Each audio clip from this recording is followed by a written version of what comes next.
Hi friends, you are very most welcome on unique study with Ajay. दोस्तों, इस channel के ऊपर मैं नेट जेआरएफ फर्स्ट पेपर और ज्योग्राफी दोनों की बिल्कुल सिस्टमेटिक ढंग से क्लासेस चला रखा हूँ। तो आप ये मेरी सभी क्लासेस ज्वाइन कर सकते हो। जो net JRF first paper assistant, जो मेरा फर्स्ट पेपर है वो एमफिल पीएचडी के एंट्रेंस एग्जाम और जेआरएफ के एग्जाम के लिए बहुत इंपॉर्टेंट है। साथ ही जो मेरा ज्योग्राफी का पेपर है वो असिस्टेंट प्रोफेसर, कॉलेज लेक्चरर और स्कूल लेक्चरर के लिए बहुत इंपॉर्टेंट है।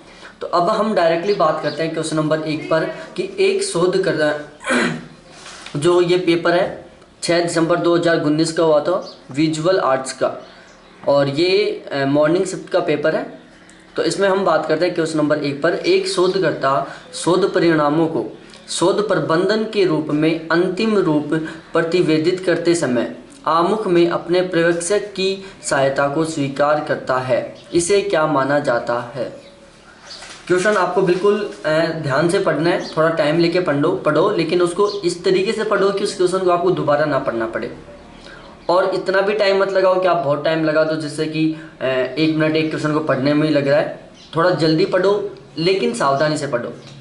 तो एक शोधकर्ता शोध परिणामों को शोध प्रबंधन के रूप में अंतिम रूप प्रतिवेदित करते समय आमुख में अपने प्रेक्षक की सहायता को स्वीकारता है, इसे क्या माना जाता है। तो जो इसका करेक्ट आंसर है वह अपेक्षित औपचारिकता। क्या है? अपेक्षित औपचारिकता। इसका जो ऑप्शन नंबर 2 है वो बिल्कुल करेक्ट है, अपेक्षित औपचारिकता। उसके बाद नेक्स्ट क्वेश्चन है क्वेश्चन नंबर 2। नीचे 2 समुच्चय दिए गए हैं जिसमें समुच्चय फर्स्ट में व्यवहार आशोधन तकनीकी दी गई है, जबकि समुच्चय सेकंड में उनका दृष्टांतीकरण है। दोनों समुच्चयों को सम्मिलित करो, समुच्चय फर्स्ट और समुच्चय सेकंड। समुच्चय फर्स्ट में दे रखा है सकारात्मक प्रबलन है, नकारात्मक प्रबलन है, दंड है और विलोप है। और समुच्चय सेकंड में व्यवहार अवरुद्ध करने की दृष्टि से एक सुखदायक उद्दीपक का विनिवर्तन या एक अपवर्ती उद्दीपक का अनुप्रयोग। दोबारा पढ़ता हूँ मैं। व्यवहार अवरुद्ध करने की दृष्टि से एक सुखदायक उद्दीपक का विनिवर्तन या एक अपवर्ती उद्दीपक का अनुप्रयोग। दूसरा है व्यवहार को घटित होने से रोकने हेतु कष्टदायक या अपवर्ती उद्दीपक को प्रस्तुत करना। तीसरा है उद्दीपक के हटा लेने पर व्यवहार की आवृत्ति बढ़ जाती है। उद्दीपक की प्रस्तुति उपरांत व्यवहार की प्रस्तुति बढ़ जाती है। तो जो ये क्वेश्चन है क्वेश्चन नंबर 2, इसका करेक्ट आंसर है ऑप्शन नंबर 3 कि हमें इसमें मिलान करना है। जो सकारात्मक प्रबलन है वो संबंधित है उद्दीपक की प्रस्तुति उपरांत व्यवहार की प्रस्तुति बढ़ जाती है। दूसरा है नकारात्मक प्रबलन उद्दीपक के हटा लेने पर व्यवहार की आवृत्ति बढ़ जाती है। ऑप्शन सी है दंड। दंड किससे संबंधित है? दंड संबंधित है व्यवहार को घटित होने से रोकने हेतु कष्टदायक या अपरिवर्तक उद्दीपक को प्रस्तुत करना। नाम से वह पढ़ने से पता चल रहा है कष्टदायक। तो दंड क्या होता है? दंड कष्टदायक होता है, इसमें हमें बहुत कष्ट होता है, बैड फील होता है। उसके बाद होता है विलोप। व्यवहार अवरुद्ध करने की दृष्टि में एक सुखदायक उद्दीपक का विनिवर्तन या एक अपवर्ती उद्दीपक का अनुप्रयोग। विलोप का मतलब क्या होता है? विलोप करना मतलब दुख प्रकट करना। एक तरीके से विलोप का मतलब होता है दुख प्रकट करना या दुख फील करना। तो जब आप दुख फील कब करोगे? जब व्यवहार अवरुद्ध करने की दृष्टि से एक सुखदायक उद्दीपक का विनिवर्तन या एक अपवर्ती उद्दीपक का अनुप्रयोग। उसके बाद क्वेश्चन नंबर 3 है इस अस्पताल में कुछ नर्सें सफ़ेद वस्त्र नहीं पहनती, कुछ चिकित्सक निजी प्रैक्टिस करते हैं और महंगी दवाइयाँ लिखते हैं, इसलिए इस अस्पताल में घटिया गुणवत्ता स्तर का उपचार होता है।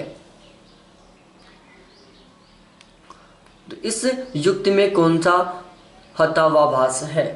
पहला है संग्रह दोष, दूसरा है स्लीपरी दोष, तीसरा है उपाधि दोष और चौथा है विग्रह दोष। तो इसमें कौन सा है? उपाधि दोष है।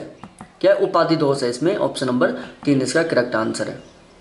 उसके बाद नेक्स्ट क्वेश्चन है जब किसी कक्षा में विभिन्न प्रदर्शन स्तरों वाले छात्र बड़ी संख्या में हो तो शिक्षक को शिक्षात्मक अंतःक्रियाओं हेतु किस प्रकार का संप्रेषण चुनना चाहिए?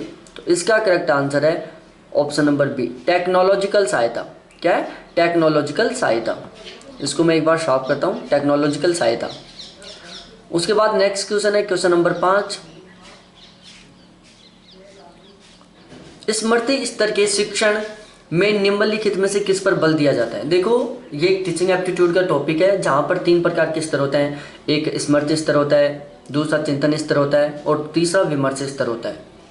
तो यदि आपको इन्हें डिटेल से पढ़ना है और इसका क्वेश्चन बिल्कुल सही करना है आपको, तो मैं इनको टीचिंग एप्टीट्यूड में 3 वीडियो बना के बिल्कुल डिटेल से समझा रखा हूँ, स्मृति स्तर को, विमर्श स्तर को और चिंतन स्तर को। देखो थोड़ा थोड़ा बता दूँ, जो चिंतन स्तर होता है इसको मेमोरी लेवल बोलते हैं, इसमें याद करने पर बल दिया जाता है। दूसरा होता है चिंतन, उसके बाद होता है विमर्श स्तर। जब आपके फर्स्ट होता है कौन सा? स्मृति स्तर, उसके बाद चिंतन स्तर, उसके बाद विमर्श स्तर। तो जब आपके बिल्कुल अच्छी तरीके से कोई चीज़ को बिल्कुल आप रटते हो या फिर याद करते हो तो उसको स्मृति स्तर बोलते हैं। जब आप उसके ऊपर चिंता डिस्कस करते हो, विचार विमर्श करते हो तो उसको विमर्श स्तर बोलते हैं। और जब आप चिंतन करते हो, जैसे कोई चीज़ याद हो गई फिर उसके ऊपर आपने डिस्कस कर लिया और फिर आप उसके ऊपर बैठे बैठे चिंतन कर रहे हो कि सर ये कैसे होगा, क्या होगा इसमें, तो वो क्या है? चिंतन स्तर है। ये बिल्कुल स्टेप बाय स्टेप होते हैं। सबसे पहले चिंतन स्तर होता है, फिर उसके बाद सबसे पहले स्मृति स्तर होता है, उसके बाद विमर्श स्तर होता है, फिर चिंतन स्तर होता है। इन तीनों को मैं बिल्कुल डिटेल से समझा रखा हूँ, आप वहाँ पर जाके देख सकते हो। सबसे पहले सोच एवं विचार को व्यवस्थित करना। दूसरा होता है तथ्यों के मध्य संबंध देखने पर। द्रुत प्रत्यास्मरण में सहायता हेतु व्यवस्थित प्रस्तुतियाँ। समीक्षात्मक चिंतन पर। तथ्यों को सही क्रम में लगाने की निपुणता। एक विशेषता को दूसरी विशेषता से पृथक्करण। तो ये क्वेश्चन नंबर कौन सा था हमारा? क्वेश्चन नंबर 5वां था, ये ध्यान रखना है आपको। और तो इसका जो करेक्ट आंसर है वो होगा ऑप्शन नंबर 3। अब मैं बताता हूँ कैसे। क्या है हमारा चिंतन जो स्मृति स्तर है, हमें याद करने पर बल दिया जा रहा है। पहला तथ्यों के मध्य संबंध देखने पर। दूसरा है द्रुत प्रत्यास्मरण में सहायता हेतु व्यवस्थित प्रस्तुतियों पर। और उसके बाद होता है समीक्षात्मक चिंतन पर। किस पर? समीक्षात्मक चिंतन पर। उसके बाद नेक्स्ट क्वेश्चन है क्वेश्चन नंबर 6। ये मैथ का क्वेश्चन है जिसमें ये परसेंट बेस पर है। और यहाँ पर मैं इसको समझा नहीं सकता क्योंकि यहाँ पर मैं लैपी में पढ़ा रहा हूँ और इसमें सही ढंग से संख्याएं नहीं लिखी जाएंगी, मैं आपको सही ढंग से समझा नहीं पाऊँगा। तो रीजनिंग, लॉजिकल रीजनिंग, डीआई, इन सभी को मैं आपको जब बोर्ड पर पढ़ाऊँगा, लॉकडाउन हट जाएगा उसके बाद, तो वहाँ पर मैं बिल्कुल सही ढंग से इनको समझा दूँगा। उसके बाद नेक्स्ट क्वेश्चन है क्वेश्चन नंबर 7। निम्नलिखित में से अधिकतम निष्पादन परीक्षण का कौन सा उदाहरण है? अधिकतम निष्पादन परीक्षण का कौन सा उदाहरण है? पहला है प्रक्षेपी व्यक्तिगत परीक्षण। दूसरा है रुचि तालिका। तीसरा है अभिरुचि परीक्षण। चौथा है अभिवर्ती मापनियां। तो जो इसका करेक्ट आंसर है वो है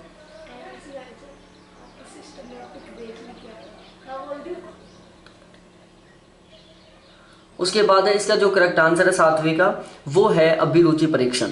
क्या है? अभिरुचि परीक्षण। अधिकतम निष्पादन परीक्षण का कौन सा उदाहरण है? अभिरुचि परीक्षण। उसके बाद क्वेश्चन नंबर 8वां है निम्नलिखित कथनों पर विचार करें और सही विकल्प चुनें। पहला है मध्य पद न्यूनतम एक आधारिका में विपरीत होना चाहिए। दूसरा है मध्य पद निष्कर्ष में विद्यमान होना चाहिए। तीसरा है दोनों आधारिकाएं वैध युक्ति में विशिष्ट हो सकती हैं। और चौथा है दोनों आधारिकाएं वैध युक्ति में नकारात्मक हो सकती हैं। अब हमें यहाँ पर इसका जो करेक्ट आंसर है वो ढूंढना है कि इनमें से कौन सा सही है। तो देखो यहाँ पर सबसे ज़्यादा सही है केवल ऑप्शन सी, दोनों आधारिकाएं वैध युक्ति में विशिष्ट हो सकती हैं। दोनों आधारिकाएं वैध युक्ति में विशिष्ट हो सकती हैं, ये यहाँ पर बिल्कुल करेक्ट है। उसके बाद ये एक एज से रिलेटेड क्वेश्चन है, वही मैथ का क्वेश्चन है, इसको मैं आपको बोर्ड के ऊपर सेडन से समझा दूंगा। इसका मैं आंसर बता देता हूँ, ऑप्शन बी है 15 वर्ष। आप निकाल लेना, आ जाए तो बेस्ट है, अदरवाइज मैं समझा दूंगा। क्वेश्चन 10वां है कक्षा संप्रेषण है एक कंप्यूटर प्रोग्राम के समान, आदेशात्मक, प्रयोजनमूलक जिसको हम स्वदेश्य बोलते हैं, और एक व्यवहारिक। क्वेश्चन नंबर कौन सा है? 9th क्वेश्चन है ये, क्वेश्चन नंबर 10 है, सॉरी। कक्षा संप्रेषण क्या है? कक्षा संप्रेषण एक कंप्यूटर प्रोग्राम के समान होता है। उसके बाद दूसरा है आदेशात्मक होता है, प्रयोजन मूलक होता है या फिर व्यवहारिक होता है। तो जो कक्षा संप्रेषण है वो या तो प्रयोजन मूलक होता है, स्वउद्देश्य, मतलब इसका एक उद्देश्य होता है। जो हमारे कक्षा का संप्रेषण होता है, जो क्लास का कम्युनिकेशन होता है, उसका एक फिक्स उद्देश्य होता है और वो उद्देश्य प्राप्त करने के लिए हम क्या करते हैं? कम्युनिकेशन करते हैं। दूसरा व्यवहारिक होता है, बिल्कुल व्यवहारिक भी होता है ये। इसके अलावा आदेशात्मक भी होता है, लेकिन आदेशात्मक तुलनात्मक रूप से कम होता है। कक्षा संप्रेषण प्रयोजन मूलक, जिसको हम स्वउद्देश्य बोलते हैं, और व्यवहारिक, ये सबसे ज़्यादा बेस्ट आंसर है यहाँ पर। उसके बाद क्वेश्चन नंबर 11वां, ये मैथ का क्वेश्चन है। इसको मैं आपको बोर्ड पर अच्छी तरीके से समझा दूंगा। इसका करेक्ट आंसर वैसे 9 है। क्या है? 9 है। आप ट्राई करना, आ जाए तो बेस्ट, अदरवाइज मैं समझा दूंगा। उसके बाद 12वां क्वेश्चन है, ज्ञान के साधन के रूप में अनुपलब्धि के संदर्भ में कौन सा सही है? ज्ञान के साधन के रूप में अनुपलब्धि के संदर्भ में कौन सा सही है? ऑप्शन ए है, मुझे मेज पर रखे घट का संज्ञान नहीं हो रहा इसलिए यह वहां पर नहीं है। दूसरा है, मेज पर घट की अनुपस्थिति को मैं सीधे प्रत्यक्ष करता हूँ। ऑप्शन 3 है, चूंकि मुझे घट वहाँ नहीं मिला इसलिए मेज पर घट की अनुपस्थिति को मैं अनुमान लगाता हूँ। और चौथा है, मैं मेज पर रखे घट की अनुपस्थिति के विषय में जानता हूँ क्योंकि दूसरी अनुपस्थितियों में मैं इसकी समरूपता जानता हूँ। तो क्वेश्चन नंबर 12वां, इसका जो करेक्ट आंसर है वो है ऑप्शन 2, कि मेज पर घट की अनुपस्थिति को मैं सीधे प्रत्यक्ष करता हूँ। क्या है? ऑप्शन 2 है कि ज्ञान के साधन के रूप में मेज पर घट की अनुपस्थिति को मैं सीधे प्रत्यक्ष करता हूँ। उसके बाद 13वां क्वेश्चन है, कक्षागत अंतःक्रियाएं मुख्यतः किसके द्वारा प्रभावित होती हैं? कक्षागत अंतःक्रियाएं किसके द्वारा प्रभावित होती हैं? ऑप्शन ए है छात्र प्रतिबद्धता द्वारा, दूसरा है शिक्षक केंद्रित वातावरण द्वारा, तीसरा होता है संगठनात्मक प्रशिक्षण द्वारा, और चौथा है अवांछनीय हस्तक्षेप द्वारा। तो इसका जो करेक्ट आंसर है वो है अवांछित हस्तक्षेप द्वारा, कि जो कक्षा की जो अंतःक्रियाएं होती हैं वो सबसे ज़्यादा प्रभावित होती हैं अवांछनीय हस्तक्षेप द्वारा। जैसे कोई भी कैंडिडेट आया और कक्षा में इंटरफेयर कर दिया, उसने रूल बना दिया, ऐसे नहीं ऐसे होना चाहिए, आप इस तरीके से मत पढ़ाओ, इस तरीके से बेस्ट रहेगा, मतलब उसका कोई लेना देना भी नहीं है, आया और वैसे ही क्लास में फोकट की एडवाइस दे के चला गया, उसमें इंटरफेयर करके चला गया। तो ये क्या है? कक्षागत अंतःक्रिया को सबसे ज़्यादा प्रभावित करता है। उसके बाद क्वेश्चन नंबर 14 है। 14वें में 2 कथन है, पहला ए है, दूसरा आर है। ए है, कक्षागत संप्रेषण सामाजिक और संस्थागत मांगों द्वारा पूर्व निर्धारित होता है। दूसरा है, सकारात्मक शैक्षिक क्रियाएं अधिगमकर्ता को सामाजिक महत्व का ज्ञान अर्जित करने में सहायक होनी चाहिए। सकारात्मक शैक्षिक क्रियाएं अधिगमकर्ता को सामाजिक महत्व का ज्ञान अर्जित करने में सहायक होनी चाहिए। तो देखो यहाँ पर इसका करेक्ट आंसर है option number B. Option number B, कि ये जो दोनों कथन है ये बिल्कुल सही है, लेकिन एक दूसरे की व्याख्या नहीं कर रहे हैं। देखो, कक्षागत संप्रेषण सामाजिक और संस्थागत मांगों द्वारा पूर्व निर्धारित होता है, ये बात बिल्कुल सही है कि जो स्कूल का जो कम्युनिकेशन होता है, आपकी जो क्लास का कम्युनिकेशन होता है, वो सामाजिक और संस्थागत मांगों द्वारा निर्धारित होता है। आप वहाँ पर अपनी सामाजिक और संस्था से रिलेटेड जो भी मांग है उनको आप पूरा करने के लिए कम्युनिकेशन करते हैं। दूसरा होता है सकारात्मक शैक्षिक क्रियाएं अधिगमकर्ता को सामाजिक महत्व का ज्ञान अर्जित करने में सहायक होनी चाहिए। जो सकारात्मक जो पॉजिटिव शैक्षणिक जो क्रियाएं होती हैं वो अधिगमकर्ता को सामाजिक महत्व का ज्ञान अर्जित करने में सहायक होनी चाहिए। उसके बाद 15वां क्वेश्चन, ये परसेंट के बेस के आधार पर है, परसेंट का क्वेश्चन है।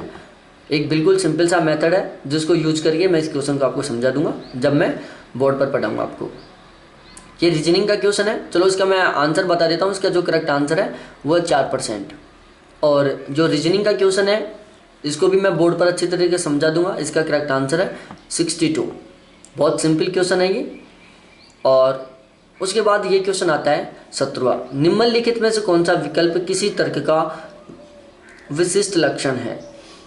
निम्नलिखित में से कौन सा विकल्प किसी तर्क का विशिष्ट लक्षण होता है? पहला, यह या तो मान्य है या फिर अमान्य। दूसरा, यह न तो मान्य है और ना ही अमान्य। तीसरा, यह या तो सही है या गलत है। यह न तो सही है न ही गलत है। तो देखो, सबसे पहले क्या है तर्क के बारे में। जब मैं लॉजिकल रीजनिंग पढ़ाऊंगा तो वहाँ पर आपको तर्क के बारे में बिल्कुल समझा दूंगा कि तर्क होता क्या है, इसमें क्या क्या विशेषताएं होती हैं, इसकी क्या क्या लक्षण होते हैं, क्या क्या कंडीशन होती है। जब इस तरीके का क्वेश्चन आता है तो हमें ढूंढना होता है कि इनमें से सबसे ज़्यादा पॉजिटिव कौन सा है, सबसे ज़्यादा बेस्ट कौन सा है इन दोनों में से, कि इनमें से सबसे ज़्यादा बेस्ट कौन सा है इन चारों में से। यदि हमने इनका पता लगा लिया, कोई माइनर सा डिफरेंस है इनमें, लेकिन यदि हमने पता चला लिया कि इनमें से ज़्यादा पॉजिटिव कौन सा है तो इसको हम आसानी से सॉल्व कर सकते हैं। इसका जो करेक्ट आंसर है वो ये है कि यह न तो अमान्य है और न ही मान्य। यहाँ पर यह तो मान्य है या अमान्य है, यहाँ यह न तो मान्य है और न ही अमान्य, यहाँ पर यह करेक्ट आंसर है। उसके बाद नेक्स्ट क्वेश्चन है, संप्रेषण में कुट विसंकेतक भूमिकाओं की अदला बदली किस कारण होती है? वो होती है संज्ञानात्मक बाधाओं के कारण। संज्ञानात्मक मतलब होता है ज्ञान से रिलेटेड जो वो बाधाएं होती हैं उनके कारण। संप्रेषण में कुट संकेतक व कुट विसंकेतक भूमिकाओं की अदला बदली किस कारण होती है? संज्ञानात्मक बाधाओं के कारण। उसके बाद नेक्स्ट क्वेश्चन है 19वां क्वेश्चन, निम्नलिखित में से कौन सी सांख्यिकीय प्रविधि में के प्रदत्त विश्लेषण हेतु उपयुक्त रहेगी जब प्रदत्तों की उपलब्धता आवर्ती के रूप में होती है? ये एक बहुत इंपॉर्टेंट टॉपिक है जो समथिंग आपकी जो नेट की बुक होती हैं फर्स्ट पेपर की वहाँ पे नहीं मिलता। ये स्टैटिक का एक क्वेश्चन है। जब हम पीजी करते हैं या यूजी करते हैं तो geography, political science, English, Hindi ऐसे एक स्टैटिक सब्जेक्ट होता है जिसका ये एक टॉपिक है। ध्यान रखना, स्टैटिक के इन टॉपिकों से हर बार एक क्वेश्चन आता है और ये क्वेश्चन इतना सिंपल रहता है, यदि आपको इनके बारे में थोड़ा थोड़ा भी नॉलेज है तो आप बिल्कुल इनको आसानी से इसका करेक्ट आंसर कर सकते हो। काई स्क्वायर परीक्षण, टी स्क्वायर परीक्षण, यू स्क्वायर परीक्षण, पैरामेट्रिक से संबंधित टी स्क्वायर परीक्षण। तो निम्नलिखित में कौन से सांख्यिकी प्रविधि के प्रदत्त विश्लेषण हेतु उपयुक्त रहेगी जब प्रदत्तों की उपलब्धता आवर्ती के रूप में हो? तो यहाँ करेक्ट आंसर है अपैरामेट्रिक यू परीक्षण। क्या है? अपैरामेट्रिक यू परीक्षण, ऑप्शन बी इसका बिल्कुल करेक्ट आंसर है। अब आज का लास्ट क्वेश्चन है 20वां। देखो, ये भी स्टैटिक का क्वेश्चन आ गया। यहाँ पर स्टैटिक के 2 क्वेश्चन आ चुके हैं, ध्यान रखना, और एक क्वेश्चन और बनता है। यहाँ पर बहुत इंपॉर्टेंट क्वेश्चन है, वो भी मैं आपको जब पढ़ाऊंगा तो उस टाइम मैं आपको सोल्व करवा दूंगा। स्टैटिक के 3 तरीके से क्वेश्चन पूछता है पेपर में, फर्स्ट पेपर में। यहाँ पर 2 तरीके के क्वेश्चन पूछ चुका है, एक तरीका और बचा हुआ है। पता नहीं, हो सकता है वो जो तीसरा तरीका है क्वेश्चन का वो आगे पूछ ले, लेकिन 3 तरीके के क्वेश्चन पूछता है वो, जिनमें 2 आ चुके हैं। इनको मैं डिटेल से आपको समझाऊंगा और जो नेक्स्ट तरीका है वो आपको मैं आगे बताऊंगा। शोध की समष्टि को प्रकृति विजातीय होने की दशा में निम्नलिखित में से कौन सी प्रतिचयन विधि प्रतिदर्श इकाइयों का सर्वोत्तम प्रतिनिधित्व सुनिश्चित करेगी? तो इसका करेक्ट आंसर है स्तरित यादृच्छिक प्रतिचयन, ऑप्शन नंबर बी। कि शोध की समष्टि को प्रकृति विजातीय होने की दशा में निम्नलिखित में से कौन सी प्रतिचयन विधि प्रतिदर्श इकाइयों का सर्वोत्तम प्रतिनिधित्व सुनिश्चित करेगी? तो वह है स्तरित यादृच्छिक प्रतिचयन। तो आज हम इस वीडियो में मात्र 20 क्वेश्चन सॉल्व करवाएंगे। बाकी के जो 30 क्वेश्चन है वो मैं आपको नेक्स्ट वीडियो में सॉल्व करवाऊंगा। थैंक्स देखने के लिए। आप इसकी पीडीएफ भी ले सकते हो, जिसको पीडीएफ लेने का जो मेथड है वो मैं आपको डिस्क्रिप्शन में बता दूंगा। थैंक्स देखने के लिए। यदि इस चैनल के ऊपर नए हो तो चैनल को सब्सक्राइब करके बेल आइकन को दबाओ, जिससे आप मेरे सारे ओल्ड पेपर देख पाओ और पूरा प्रिपरेशन कर पाओ बिल्कुल सिस्टमेटिक ढंग से। थैंक्स देखने के लिए, बाय।